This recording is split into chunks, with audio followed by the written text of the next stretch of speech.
Hello everyone, good morning, welcome to Bridal Army TV. In this video, we're going to be talking about my 6 tips to attracting high-end clients, or at least a higher paying clientele to perhaps the ones that you're attracting right now. Alright, so for those of you who have never met me before, first of all, actually, I want to say hello. I've got some new people in the group. I'm so excited to have you guys, so welcome any of you that have just joined in the last couple of weeks. Hopefully you're going to find this group helpful. We talk all about business building in the bridal industry. That's what everything's about. That's what I'm about. If you've never met me before, never come across me before, my name is Dawn Rose. I am a hairstylist and makeup artist. I've been doing bridal for the last 13 years here in Melbourne, Australia, and I try and help other hair and makeup artists grow their business in the wedding industry, to help you guys attract clients that book you in advance, pay you on time, and don't haggle your prices, because I know that one of the biggest issues that happens and goes on in all the forums that these brides that are constantly asking for discounts, or they're asking you to put packages together that, you know, do I get a cheaper deal for having 5 people or less? Okay, so my whole aim is to get you guys to move your businesses along, grow your businesses, and start making proper money, right? So stop these brides from being able to discount, and empowering you guys to say no. That's the other thing. I want to empower you guys to not feel like you need to discount all the time. So we're going to talk about high-end clients. This is something I get asked quite a lot. I noticed that quite a lot of you talk about this. For those of you that joined probably in the last 6 months ago, 6 months or so, into this group, Facebook have got this new thing where they can allow you to ask your people questions as they come in. So you guys have got 3 questions that I ask you, your hair and makeup artist. You know, what do you need help with the most? It's something that I always say. What is it that you really need? What do you struggle with the most in your hair and makeup business? And nearly everyone says discounting. I want to stop discounting. Or they say, I want to attract a higher clientele, or I want to attract high-end clients. I don't know how to attract high-end clients. So I'm hoping that these 6 tips I'm going to give you today are going to be able to basically help you with that, help you start attracting a better bride, if that makes sense. This will help you attract the high-end, definitely. I'm going to be talking about it as if we are trying to attract a high-end personnel, but if you apply these to your business now as well, especially to those of you that are attracting a somewhat lower class of bride, let's put that the nice way. I generally call them the crud. If you've read any of my if you've read any of my blog posts, I call them the crud. We don't want to attract the crud. We want to attract brides that are going to pay our prices without asking for discounts. Don't get me wrong, clients, brides, they're always going to ask for a discount. Like, a bride at the end of the day is kind of a lot of brides, maybe not the high-end ones, but most brides in general in our businesses, they are a little bit penny conscious, right? They're realizing that a wedding, like, it stacks up, and the things that they want, they're not always going to get for the price. So for them to ask for a discount, it's one thing asking, but it's the other thing kind of saying, well, I can get it cheaper down the road. That's totally different. If they're saying, look, you know, I'm booking this and I'd like to book on another 3, 4, 5, 6 people, is there anything you can do? Now, it's then your choice to say yes or no, right? And generally speaking, I would be saying no, sorry, because it's still going to cost you just as much to do one person as it is to do 5, right? Each individual cost is still the same, no matter if you did 1 person or you did 5 people.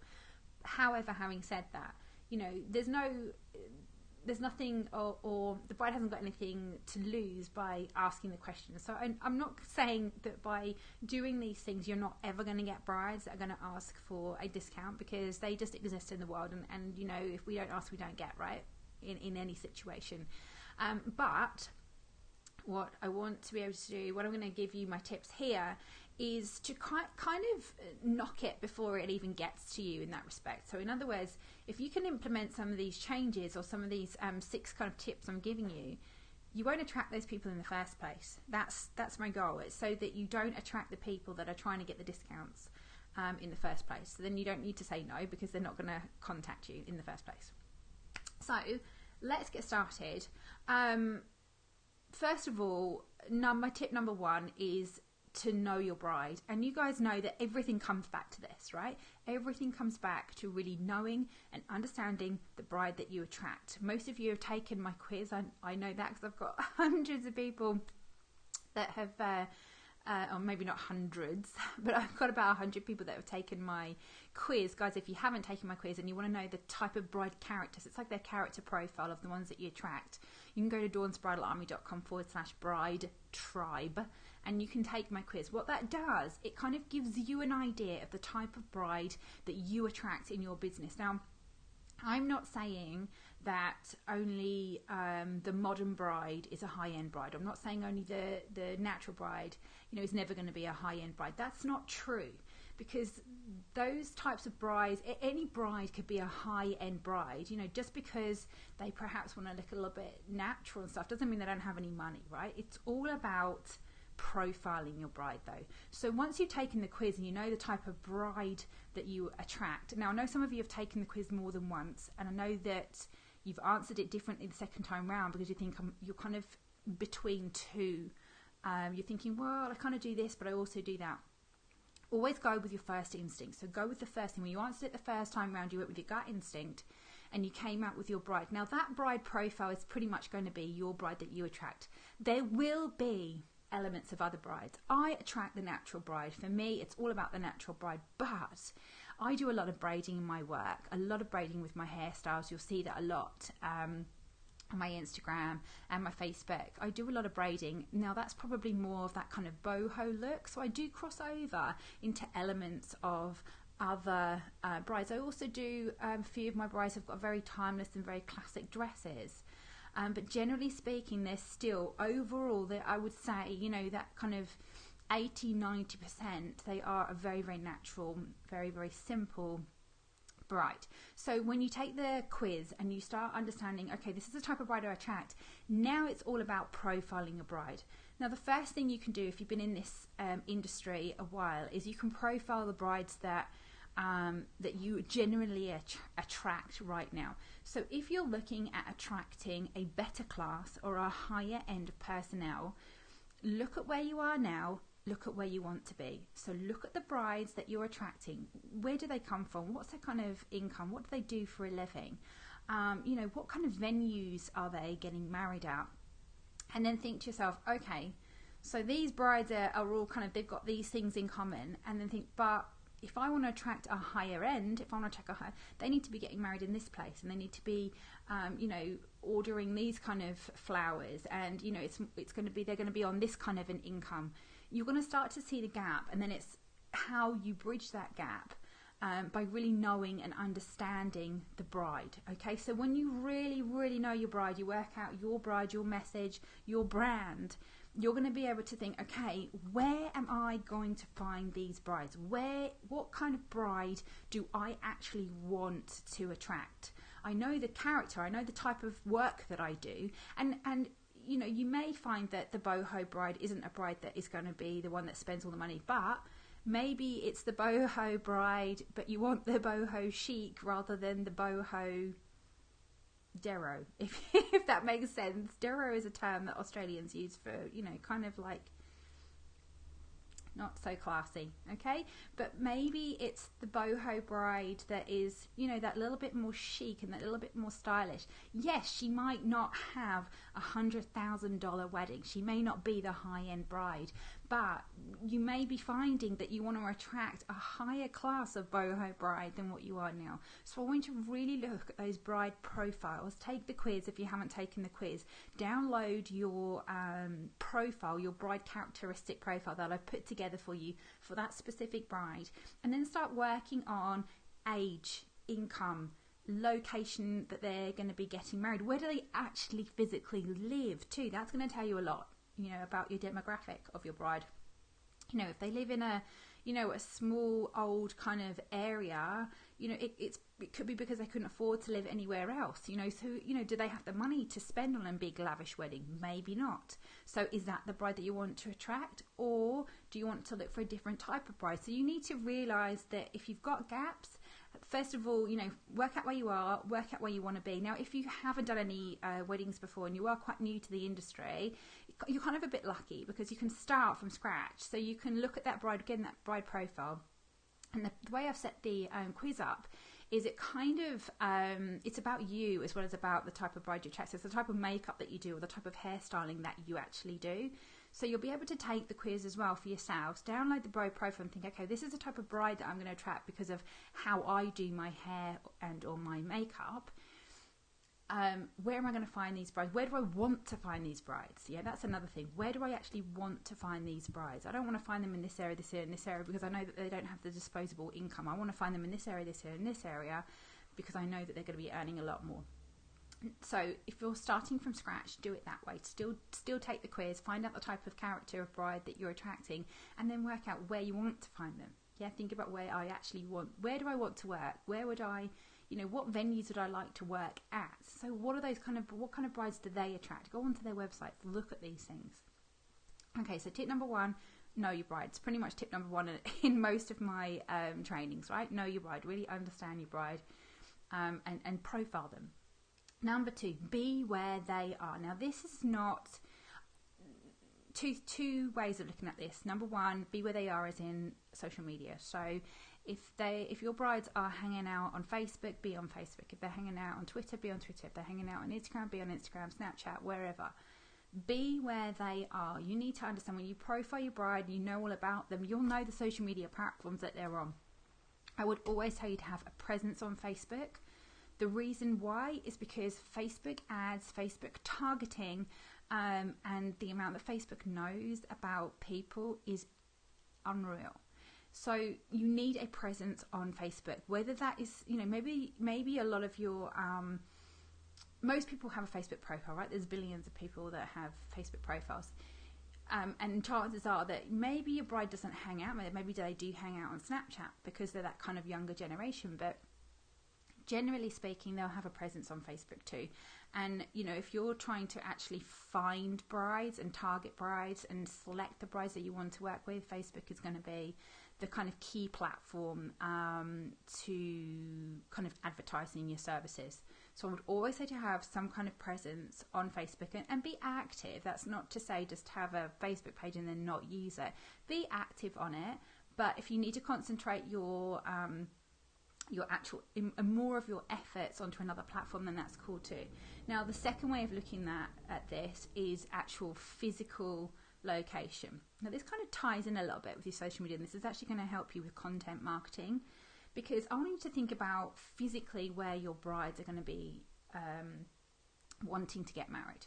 So if you attract the bride that always has a beach wedding, then be at the beach, scout locations, take photos of, seascapes, take photos of, parts of the beach that, are busy or that are quiet. Maybe you find a sheltered cove. Travel around and then use your social media to attract those brides. Because if your bride is a bride that's going to get married on the beach, that's me. I'm a bride like that. I got married on the beach. But if you're a bride if your bride is the bride that gets married on the beach, all your social media, your kind of website and sort of everything that you do with your marketing could be all about how, you love scouting locations and, you've seen this. And, this doesn't have to be the world's most amazing landscape photos from like a photojournalist. But this is all about appealing to the right bride. It's the same if they are, say they're a garden bride. They're a bride that likes, flowers and trees. Maybe you're going around your area and you take photos. Maybe you start, maybe you provide your brides with information on the types of places where they can get married and the places where they need to apply for council permits or something like that. Tell them, I found this beautiful location, but if you read this thing that I found for you, that this is where you're going to need to pay a fee. I know that there's certain gardens and places around here that we actually have to pay for to our council to be able to have even photos taken there, let alone having ceremonies there. But be where your brides are. If you want to attract a bride that would attend a specific venue. Say we've got these really grand venues, you know, you're talking a minimum $120 a head per person. I know some of you will do photo shoots and stuff. Why not ask them for a photo shoot at their venue? You know, shoot in the places, take photos of the places that you want to be and that you know that your high-end bride, your high-end client is going to be or would like to be. Where would they aim to get married at? If your bride had the choice of venues, where would it be? So if you are everywhere they are, they can't miss you, right? They can't miss you. They can't look past you because you're kind of doing all the work for them. And what they're going to do is that they're going to realize that, yeah, okay, you are a hairstylist and makeup artist, but you understand what your brides want. And that is the most important thing to a bride. So when you guys do things like time for print, you know, we get together with our other makeup artists, we might get together with a photographer, and we do a swap, right? They take the photos, you do the hair and makeup, we all get a portfolio out of it. Why not shoot those things in the specific locations where you would find your bride or where you would want to find a bride? What's more appealing to a bride than looking on your website and going, oh, that's my venue. That's the venue I really, really want. Oh my God, look at this. This is amazing. Oh, she did this. Oh, she's a hair and makeup artist. Do you see how that kind of all ties in together? And it's a really, really good way of you getting social media out of it. You're getting lots of value and information you're giving out all to your brides. You're able to get amazing photos for your website as well, which is super important. And you're just getting in front of all the right brides and the brides that are going to pay you the money that you really want to be paid. So that's my number 2. So be where they are. Now, my number 3. We can just have a look. Number 3, okay, only show your best work. So that just kind of ties in with that. Only show your best work. So I'm all for taking snaps. I'm all for taking photos when I do my bridal work. I'm all for taking photos at the trials. But I would invest in a good camera. Now, I've got the iPhone 7, a 7 Plus, and the iPhone 7 Plus has this new portrait mode where it really focuses on like a face and it can fade out your background. It's like called the depth effect. So it kind of makes that person that you're photographing, or I guess, you know, it could be a tree, it could be a bush, it could be anything, whatever it is, your actual object. It makes the object stand out and the background fade. Now, they look absolutely amazing, and I've taken the most beautiful pictures recently of my children, of just when I've done hair. I've just taken, you know, I've literally had a client stand there.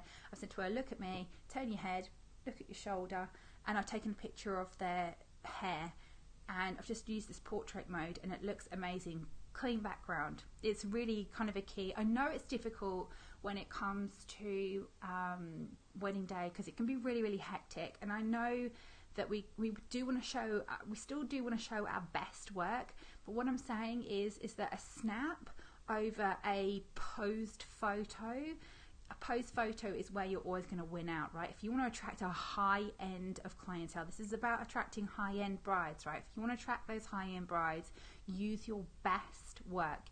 Now, if you can wait for the photographers, wait for the photographers. I am very keen on getting our brides to sign a release form so that we can actually contact the photographers direct, so that when they're ready, even though they've not, maybe the bride hasn't finished selecting their photos, we can select a few for our portfolio and use them in our work. So I think that's a really good thing to do when you're doing your contracts. Get them to sign a social media and photography waiver that allows you to do it. I always, just as a side note to that, guys, I tell my brides that I won't share photos of the finished bride until the following day. So I'll never take a photo of my bride when she's done and then post it on social media before she's even got to the venue. I think that is bang out of order. I would never do that. I wouldn't want anyone to do that to me when I was getting married. You know, it's the whole illusion of what she's gonna look like, right, when she walks down the aisle.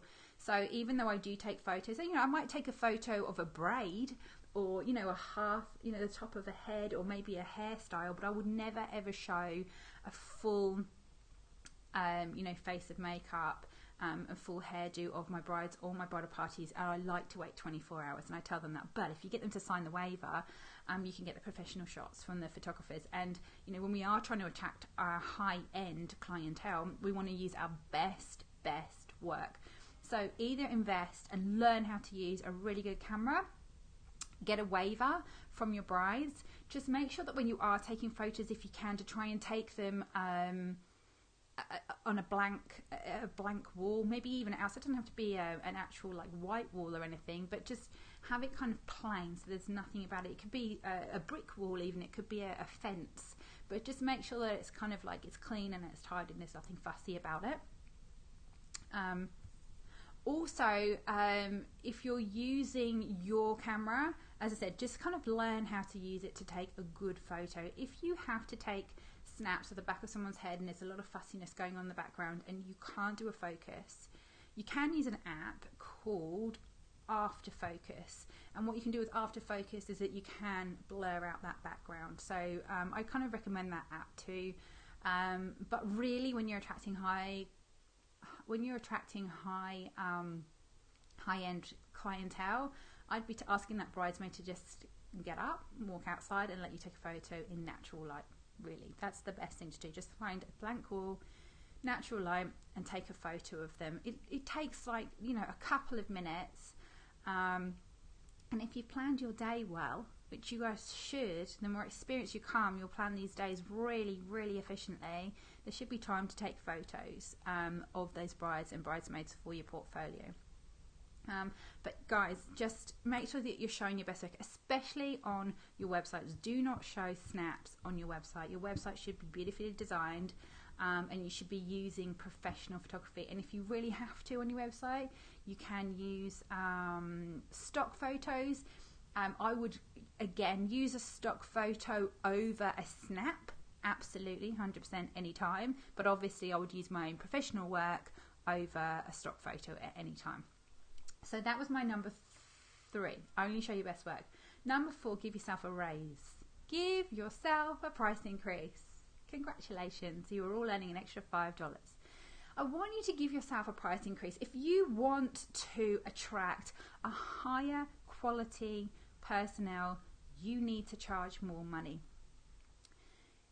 If you feel like you are charging enough, I want you to really think about whether you are actually charging enough or whether you just don't believe you're worth any more money. It's all about getting into this kind of mindset, right? If we're going to attract a high end of clientele, we need to be in a high end mindset. And if you're attracting brides that are haggling your prices, they're asking for discounts, you know, they're kind of all over the place, and you know, you are really not making much profit in what you do, then you're either not sticking to your prices. That's the one thing. Maybe you do charge the right amount. Maybe $80 a head is exactly where you should be. But what's happening is that you're doing group discounts. So you're getting, you know, 4 or 5 people in and you're only charging them $70. If that's the case, give yourself, put another $5 on until you can feel like you can charge that $80. Because low fees, low charges, low clients. Okay, so if they can't afford you, they won't book with you. I get that. But also, if they can't afford you, then they're not your client. Then they're going to be the clients that are going to haggle. They are going to kind of browbeat you about the price. They are going to ask for discounts all the time. Give yourself a price increase. Give yourself a raise. You know, $5, $10. There's going to make a massive difference in the long run, right? What if you gave yourself a $10 price increase and you actually sort of started to enforce your prices? I want you to do the math, right? I want you to write down now what it is that you charge for a wedding, for say a typical, you know, for 1 bride, 3 bridesmaids. Just work it out right now. What would you do? What would you give? What would you charge your bride, really? And I want you to be realistic. This is not what your price list says. This is what really you are actually charging your bride. And if it is, number one, less than what your per person fee is on your website, I empower you to say no more. This is what I charge. This is how much it's going to be. And if you can, or you can't, sorry, if you can't, and you feel like you need to, you know, you've got this urge to give people a discount, to give them a bargain, put your price up by an extra $10. Here's the thing, we price for different reasons, right? We price our, we kind of emotional discount. We charge our fees, or we discount people because we feel like we should, oh, they're a friend of a friend of a friend, so I probably should give them a discount, right? They're friends and family, I should give them a discount. We do it kind of on an emotional basis, or we think, oh, I can't charge that because, that maybe they won't be able to, so, I'm charging too much really, so $80, I'd knock it down to $70. You, by just doing that before they even ask for a discount, first of all, if a bride has come along and they've seen your prices and they've inquired with you, they know how much you're charging. So for you then to go back to them and go, oh, I'm only going to charge you, 70 instead of 80, you are the one losing out. They were prepared to pay the 80, otherwise they wouldn't have contacted you in the first place. So, you're doing that, you're presuming that they can't afford your prices. You're presuming that they can't afford to pay what you should and are worth. So you need to get out of that mindset of discounting all the time and emotionally discounting. You're not to assume your clients' worth, how much they can and cannot afford. If they've seen your prices, then if you've given them the price list and they've inquired with you, it's because they can afford you. So charge them exactly what it is that you have stated is your prices. Okay, so that is my 4th tip. Give yourself a price increase. Number 5, I just want to cover a little bit about tiered pricing. Now, tiered pricing isn't for everyone. You know me, I'm not a big fan, I'm not a fan at all of discounting our bridal rates. And I'm not a massive fan of package pricing. I don't always feel that it works. I think that if you're going to package price, you need to secure some kind of return visit from your bride. So the way I like package pricing is I'd package up 5 makeups in a year and then give them a discount overall, because what that does is it ensures that they come back to me. And there's this kind of rule that you kind of have to have 4 touch points with a client before they become like a regular with you. So if I can sell 5 makeups, 5 makeovers, let's say, over the period, over a 12-month period, say I'm selling 5, they can come back to me 5 times within 12-month period. They pay it up front, but if they pay it up front, they get a big, 20% discount for booking all those. That's where I would discount, because I'm getting them to come back to me over and over and over again. Now, I wouldn't include bridal in that, because I feel like bridal is a separate thing. It takes a lot of time to work. Doing bridal work isn't just about hair and makeup. We all know it's all about inquiries. It's about, organisation. It's about emails. It's about, working out who's doing what, where, who I need to contract. If I don't need to contract, then I need to pay them. It's the invoicing, it's the preparation, it's working out, who the timeline on wedding day. Weddings isn't just about you're coming into a studio, having your makeup done and going again. It's not a special occasion makeover. It's not a quick in and out. Weddings take up a lot of our time. So I feel like package pricing can be good, but it can also be kind of difficult to manage. But when it comes to high-end clients, so we're talking a bit more now again about high-end, higher demands, it's all about having a package that provides the client with a perceived value. Perceived value meaning that they think they're getting a lot for their money. So the sort of thing you might do for high-end clients would be to package up maybe like a day or a day and night package. So you might say to them, okay, well, you've got a choice. You've got package 1 where I just come and I do you and your bridal party. Or you can have a day package where I'll come and I'll do you and your bridal party. We'll hang around for your ceremony. We'll sort you out, we'll fix you up.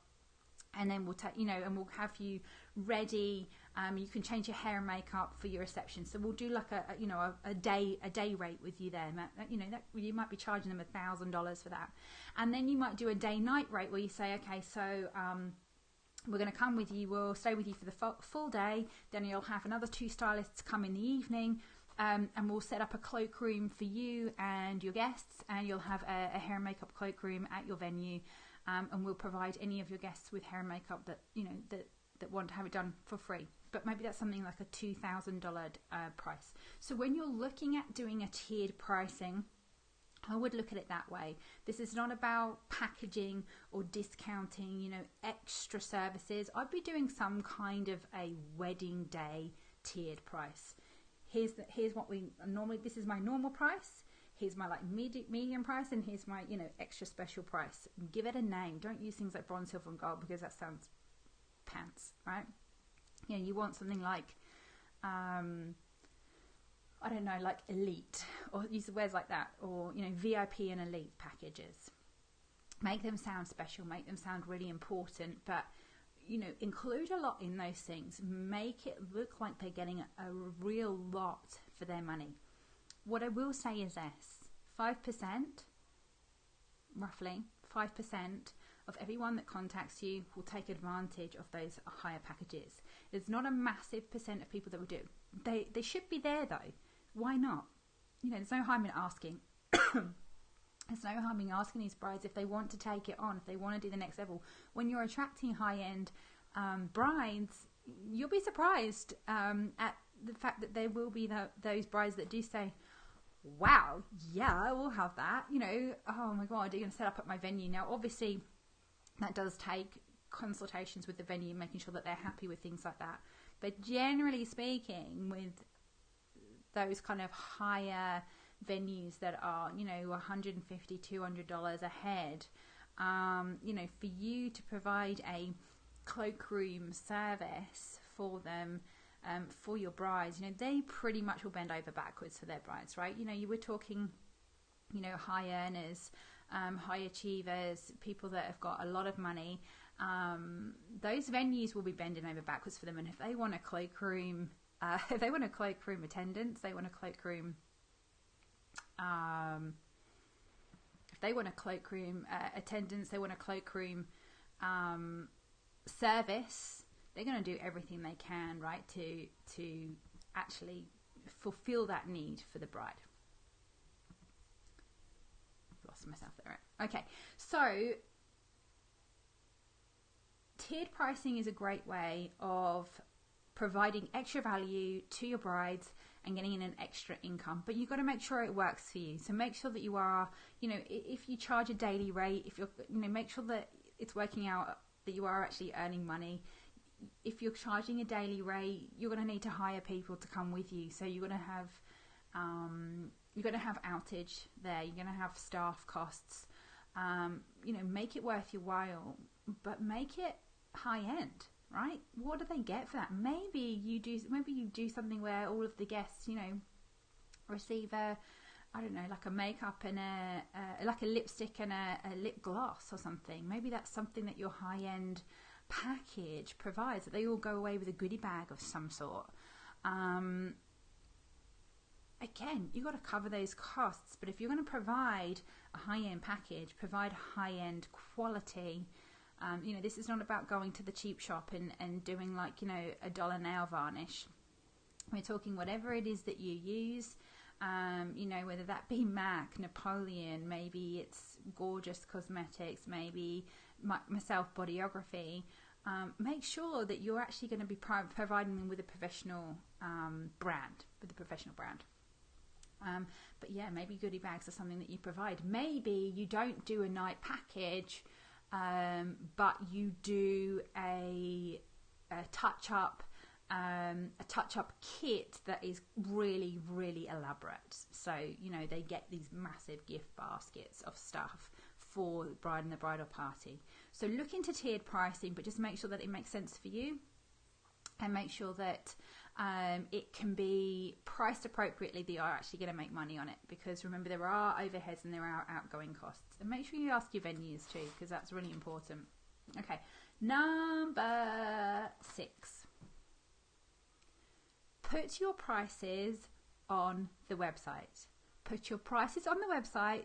Put your prices on the website. Everyone, put your prices on your website. I don't know how many clients I coach and I say, where's your price list? Guys, price list on your website.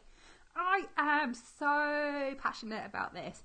If you want to attract a higher class, a higher end of personnel, a higher end of bride, get your prices on your website so that you only get inquiries from brides that actually can afford to pay them. I like this with that. I'm just like, from you guys who don't have your prices on your website. If you want to attract a clientele, first of all, let's talk about the fact of time wasting. How many times have you had a bride contact you asking for a quote, and then you've given them a quote, but you've not had your price on your price list, so they wanted a quote, you've given them a quote, and then they haven't got back to you, and you've been chasing them up, and then finally they come back and they say, I'm sorry, but it's down the road's cheaper, or I can't afford you, or you're too expensive, or blah blah blah blah blah. How many times? Hands up. Yeah, hands up. Me, I have. When I didn't, I was experimented. I thought someone told me, oh no, don't have your price on your website, because then it's a bit alluring. It's like you look like you're a bit higher class, and that only the you only apply. That's the old mindset. People would only apply if they wanted to know how much you charged, and then you can, it'll be really expensive. They know that by not having your price on your website, you must be really expensive. Wrong. Some people just don't care. They just contact you because what have they got to lose? Especially some of you that are on those wedding websites as well. You're just getting constantly. You're constantly getting in touch, or brides are getting in touch with you through things like The Knot and the Wedding Wire and Easy Weddings and things like that. But, they should be coming through your price list. You should be able to filter out those brides that can't afford you in the first place, that aren't going to start asking you for discounts. Oh, that's too expensive. Oh, can you beat this price down the street? No, I can't. This is my price list. If you have your price list on your website and you direct people through that website, through that price list, for them to hit the button to say, send me a quote, quote request. If you get them to go through that price list first, they're only going to submit a quote request to you if they can afford you. No one's going to go onto a website. No one goes onto any website and goes, oh, okay, that dress is $60. Let's ask for a quote and see if they can do any cheaper than that dress being for $60. It doesn't work that way. What's on the price list is the price list, right? So if you go onto a website and you see that hair and makeup is, $200, and you're thinking, all right, well, that was in my budget, I'm going to submit my details for a quote. If you look at that and go, whoa, $200, there's no point in somebody applying to get a quote from you because they know that they can't afford you. It's just common sense. It's common sense. Put your prices on your website. Filter out, use it as a filter. Filter out those lower paying brides that cannot afford your services. Stop the time wasting. I repeat this over and over again to you in a lot of my lives. Put your prices on your website. Okay, that's it. I'm not going to say any more about that. You know how passionate I am. You know how important that is. I've been rambling on for 40 minutes now. I'm going to go over my 6 tips to attracting a high-end bride, or at least a higher paying bride than what you are now. Tip number 1 was to know your client, know them really well inside and out. Number 2 was to be where they are. So you've got to find out where they hang out, and the sort of things that they're into, and then use those things to try and attract them. Number 3 was to only show your best work. If you want to attract a high-end clientele, you've got to show, a high-end quality, right, within any of your work, within your social media and within your website. So always show your best work. Number 4, give yourself a rise. If you are stuck in that discount mode, put your prices up. Again, if you want to attract clients that are going to pay more for you, put your prices up. I'm not saying that you're too cheap. This is not what this is about. I'm not telling you what you should and shouldn't be charging for a specific clientele. I'm just saying that if you are stuck in that, oh, I'm always discounting you, I'm a bit guilty of that. I've done it, I've been there. I teach you guys things because I know I've done it before. If you are in that discounting mode where you are kind of emotionally discounting, you're feeling like, oh, I'm not really worth that money. Number one, give yourself a bit of a mind check, because if you are worth that money, then you should be charging it. So think about that. That's really important. Switch out, get it out of your mind. Practice. Saying to them, I charge $100 a head. I charge $100 a head. I charge $100 a head. Somebody wants something for $90. No, I charge $100 a head. I've seen it in the forums. There are people that are going, I charge $100 a head and this person's asked for $80 and I kind of need the work. No, you don't. You don't need it that much that you're not going to make any money on it. So either give yourself a raise or start thinking in the mindset of, I am worth what it says on that screen. I am worth my price list.